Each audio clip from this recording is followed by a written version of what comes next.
بقول لك ايه، فاكر لما كنت بتقبض 1000 جنيه وكان حلمك انك تترقى وتبقى زي مديرك اللي هو بياخد 1500؟ كان كل طموحك انك تزيد ال 500 جنيه. المهم انك جذبت ورحت اشتغلت في شركه بتقبض فيها 5000، وكان حلمك برضو انك تبقى زي مديرك اللي هو مرتبه 7500.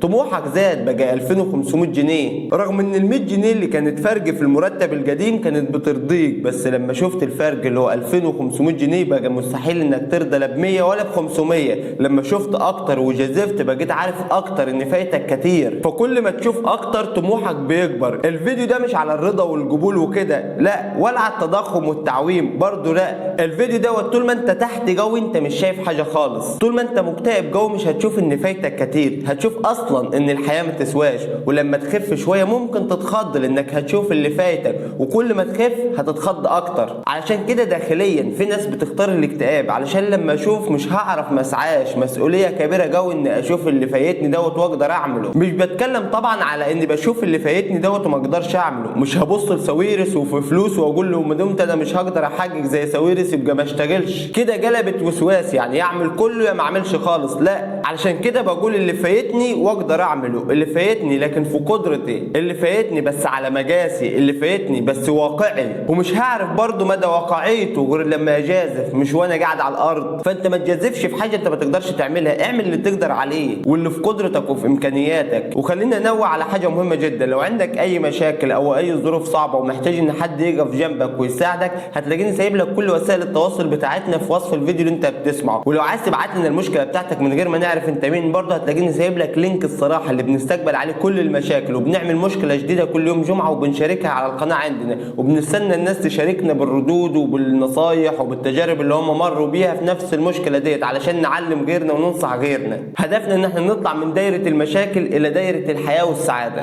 ونعيش حياه هاديه. ما تنساش انك تشترك في القناه وتعمل لايك للفيديو اللي انت بتسمعه وتفعل زر الجرس عشان يجيلك اشعار باول ما ننزل الفيديو.